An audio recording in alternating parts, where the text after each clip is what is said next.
Hello YouTubers! If you've got a computer, tablet, smartphone, smart TV, game console, or any devices with an internet connection and you have kids, you're probably more than a little concerned about the things they might be exposed to while online. They might accidentally gain access to violent online games, violent online videos and graphics, and even adult chat rooms, pornography, gambling, personals, hate, bullying, and other websites with explicit contents. Fortunately, there are plenty of ways to both monitor and limit what they have access to while using their devices. Most of the internet-enabled devices today come with a tool or method that parents, guardians, or even schools might use to restrict online access or tailor the media content that children consume. This tool is called Parental Controls, and it's a feature built into routers, Windows, iOS, or Android devices. So if you are a parent who constantly struggle finding ways to protect your kids or teens from internet dangers, this might be one of the many solutions that would give yourself peace of mind. In this video, I'm going to show you how to configure the parental controls on a Wi-Fi router. So let's dive right in.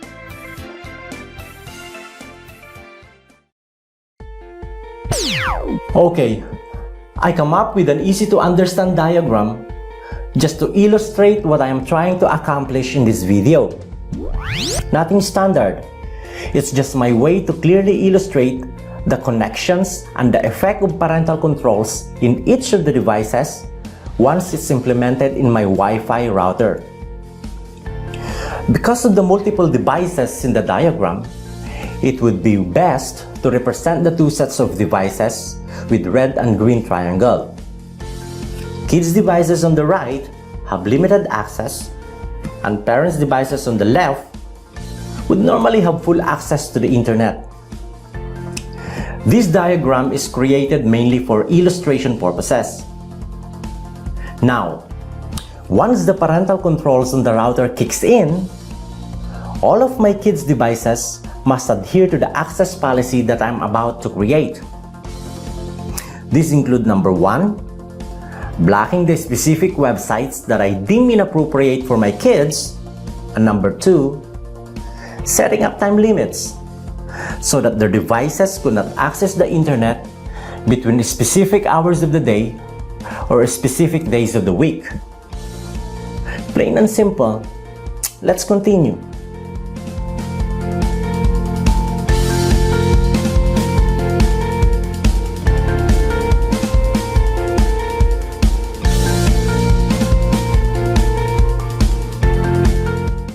Here are the steps on how to access the router's web-based configuration page or the admin tool. The easiest step number 1, obviously we need to power up both the gateway router and the computer. Connect the computer over a Wi-Fi or via Ethernet cable. It doesn't matter actually. The router doesn't have to be connected to the internet.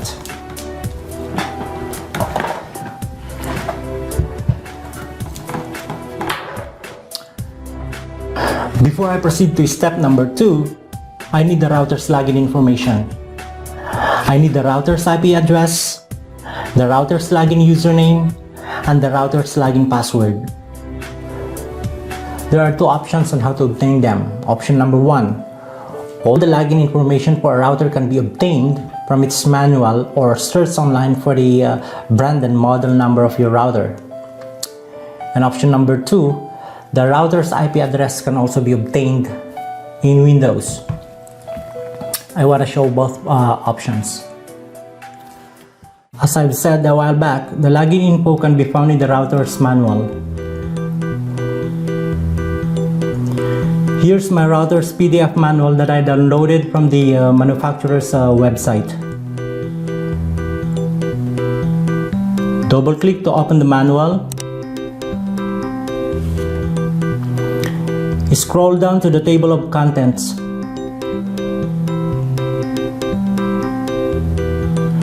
scroll down, scroll down, scroll down. Look for the keyword admin tool. And there you go.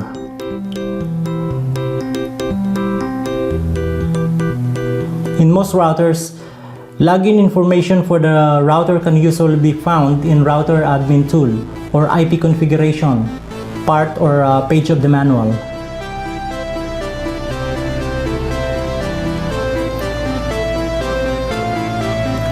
I'll try the gateway admin tool page. I'll click this link to go to the page.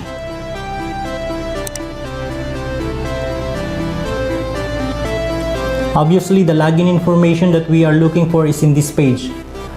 Same must be true to other router manuals.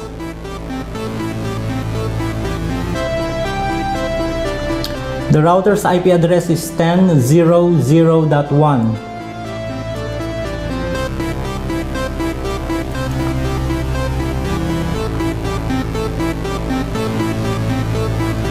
The default username is admin, and the default password is password.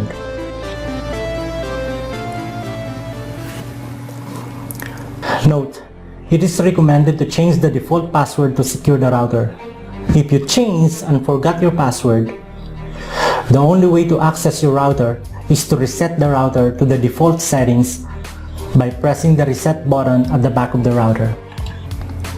The router's IP address can also be obtained in Windows using the following: using the Network and Sharing Center. On the lower right corner of the taskbar, locate the network icon.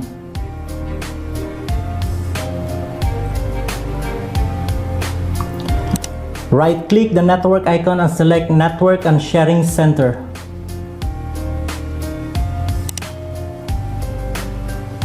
The Network and Sharing Center window will pop up. Click on the Ethernet. The Ethernet status window will pop up.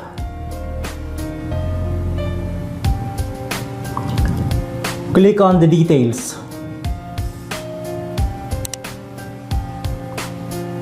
And the network connection details window will pop up. The IPv4 default gateway is your router's IP address if your computer is connected to your router. 10.0.0.1 is the IP address of the router. Equipped with the router's login information, I can now proceed to step number 2.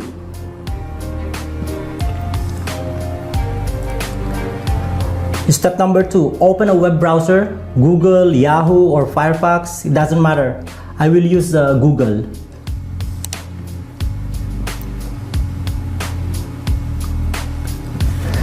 In the address bar, type in the IP address of your router, 10.0.0.1, and hit enter. This will bring you the router's login screen.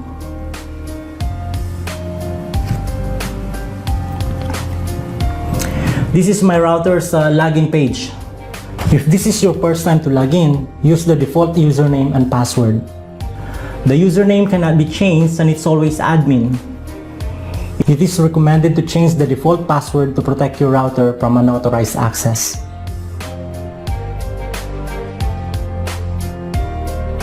What I have just shown you is how to access the web-based configuration of a router. Okay, I want to log into my router again to start the parental control setup. This is the home page of the router's web-based configuration interface or admin tool. As I've mentioned earlier, there are plenty of useful settings that can be configured. You really have to dig deeper through your router's configuration pages to find them.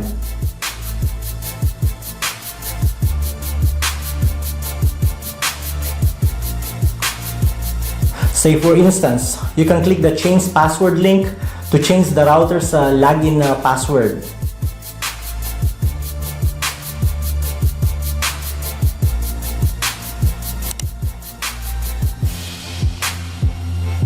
Regularly change the router's login password to better secure the network.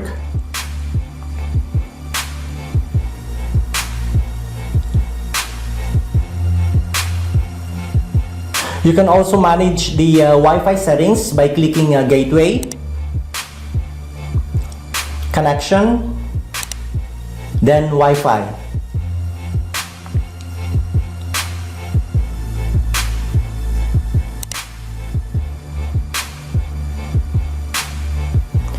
This is the Wi-Fi management page. Click Edit to update the Wi-Fi settings.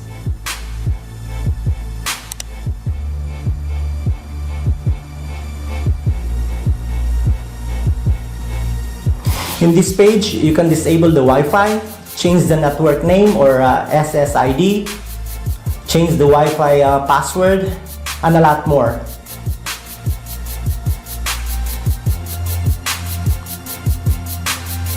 So these are just some of the settings that you might want to change.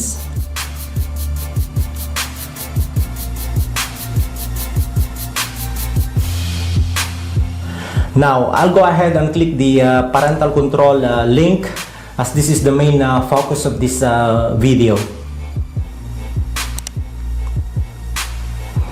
Okay, this is the manage sites page, one of the pages under the parental control tab. Click on the more link to read the setup guide.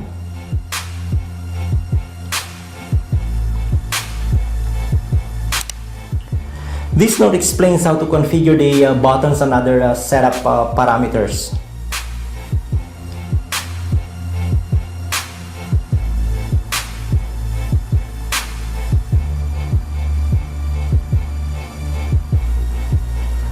Click Enable to start the configuration process. The Enable button turns green.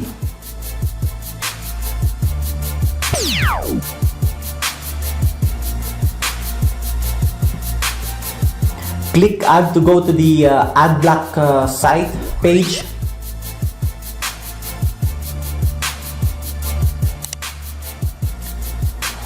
Enter the URL or website address to the block.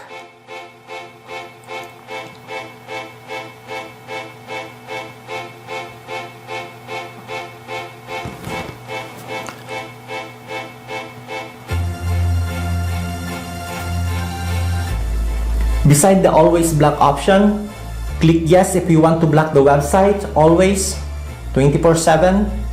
Click No if you prefer to block the website between specific hours of the day or specific days of the week.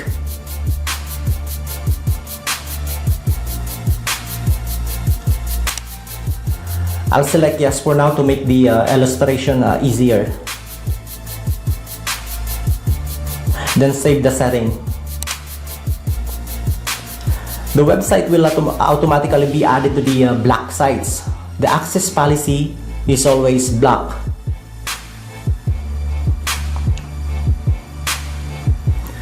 There is an option to edit the access policy or to delete the block site.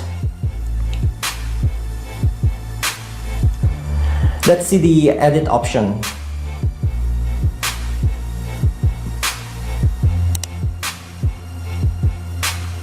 In this page, you can edit the access policy you previously set for this particular website. Click Save to apply any changes you've made. Click Cancel if you didn't make any changes.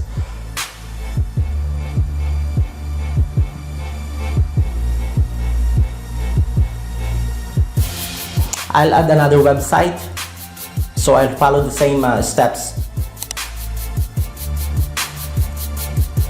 Again, enter the URL or website address to be blocked.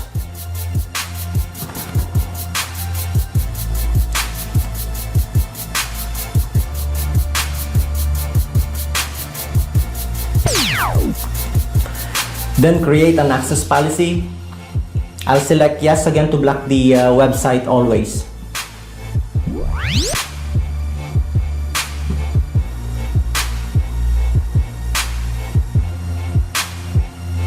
Then click Save.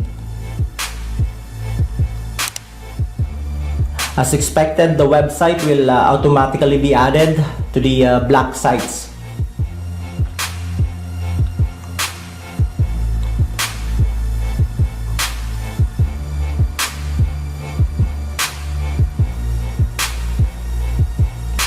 I have quickly added 2 more websites, including YouTube with scheduled blocking. You can add more websites as you wish.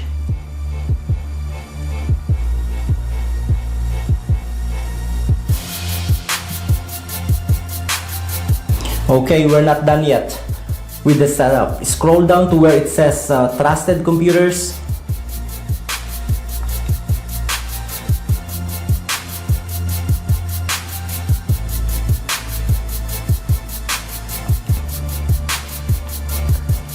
Now, there are 5 devices currently connected to my Wi-Fi router.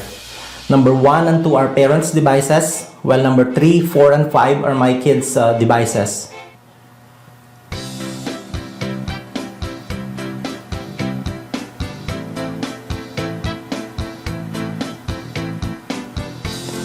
To finalize the setup, I will click on yes for the parents' devices, and obviously the kids' devices should be on the no position. Let me show you the setup rules. For parents or grown-ups, click yes to disable the parental controls on a device. And for kids, click no to enable parental controls on a device.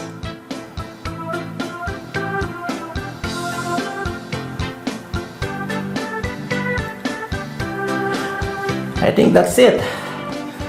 Now let me check if it's working.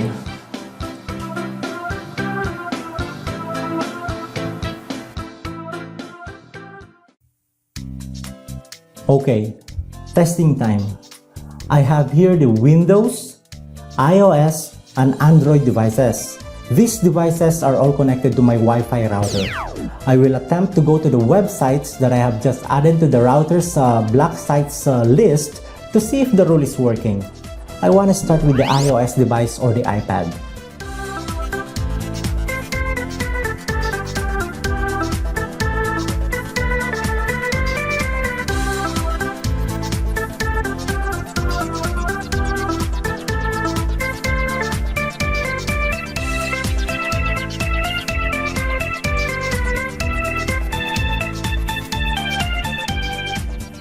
Okay, so I'll go ahead and Google the 4 websites that I have just added to the router's black sites list. Remember, more websites can be added to the list. I'll Google the first website.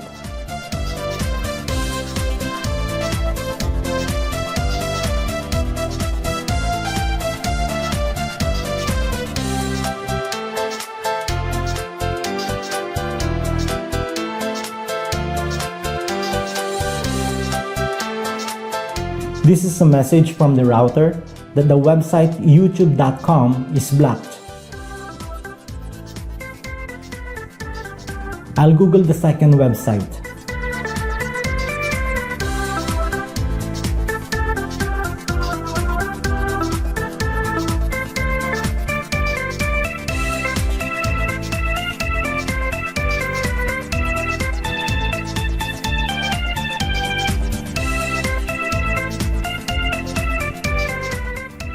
As expected, the website should be blocked. Okay, the site blocking is working. I'll skip the other 2 websites and instead test the Android and the Windows devices to see if we could get the same result.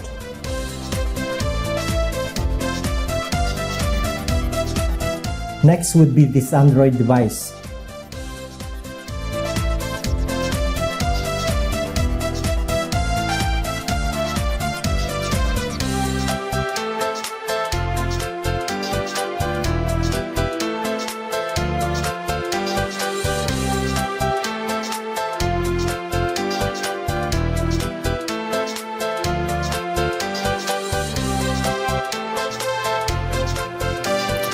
Now, this is the Android device, a Samsung Galaxy tablet.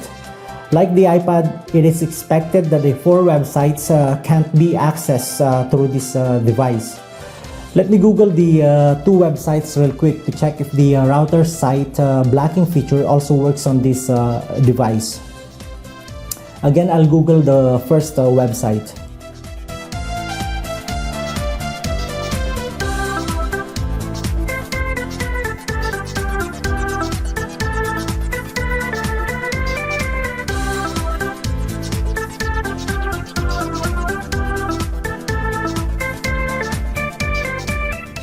There you go. YouTube.com is blocked by the router.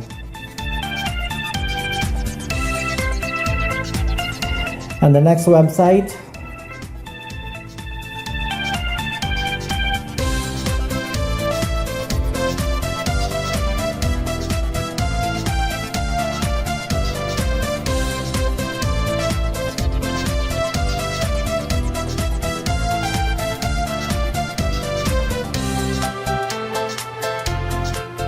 of course, it's also blocked by the router.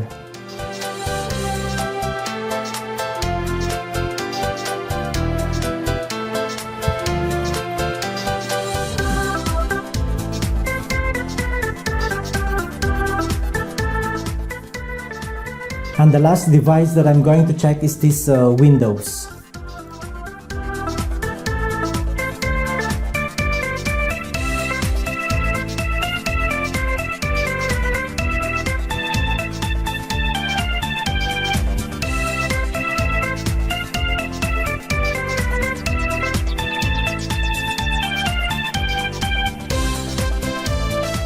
You know what? I don't even need to do this because we already know what will be the result. But anyway, I'll Google the YouTube website just to complete the demonstration.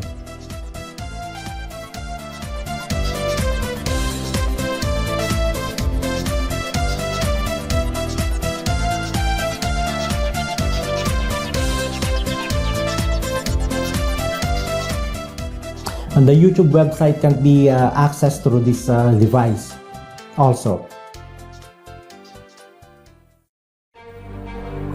One caveat of parental control on router level is that website blocking only occurs when the kid's device is connected to the home Wi-Fi router in which the parental controls is configured. Very important. Otherwise, if this iPad has a cellular connection or connected to other Wi-Fi hotspots, let's say free Wi-Fi at McDonald's, or just an unsecured neighbor's Wi-Fi, it could still have full access to the internet. Fortunately, as I previously stated, there is also a built-in parental controls on mobile devices like the iPad, and it can be configured in conjunction with the router's parental controls.